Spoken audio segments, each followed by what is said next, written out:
Hebrews chapter 11 begins by saying that faith is being sure of what we hope for and certain of what we do not see. So often that verse is taken as a kind of sense of blind faith, right? But when you came to Abraham, you spoke about how Abraham reasoned or logicked that God would raise Isaac from the dead.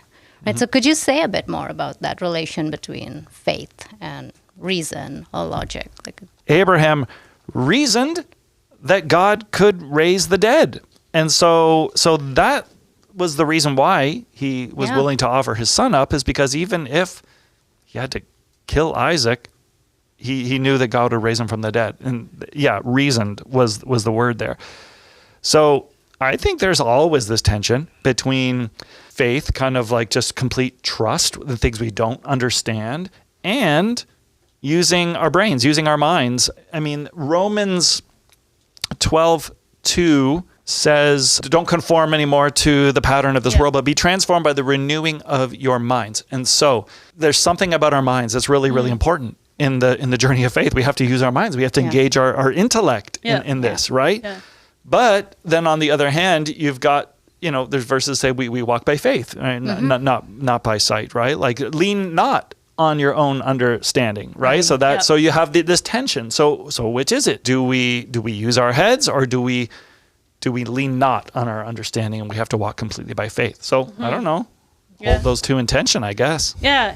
The thing that I've always sort of come back to is like, God gave me a brain, therefore there has to be a God-given purpose for it, right? Yeah. Like if faith was only about leaning on like a blind kind of faith, then why do I even have a mind? Now, does that mean that all of the ways that I use my mind are like good and godly? No.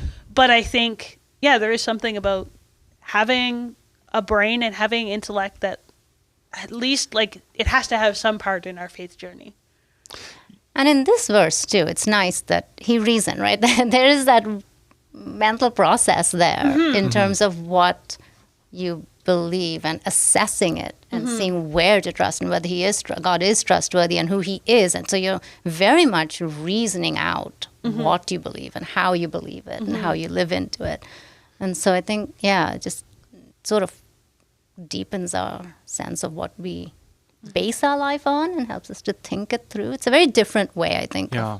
As much as Abraham reasoned it through, there still would have had to come a step of faith, right? So it's like, I was thinking of this a few years ago, our family He's hoping for a miracle in the end, like a raising of, it's a reason to a point, but he's hoping for a miracle. Yeah, that's right.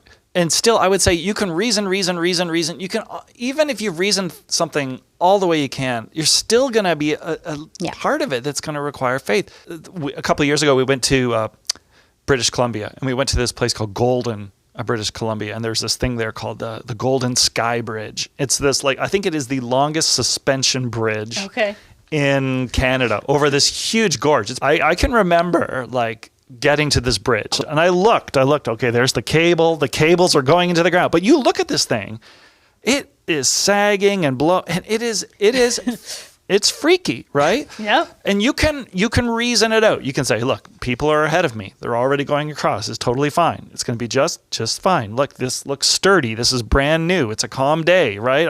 They wouldn't let people walk across this if it wasn't safe. Yeah. But still, you got to, at some point, take a step, right? You've got to step onto that bridge. So it's almost like reason can take you right to the bridge. Yeah. But you got to have the faith to take the step. Yeah. Yeah.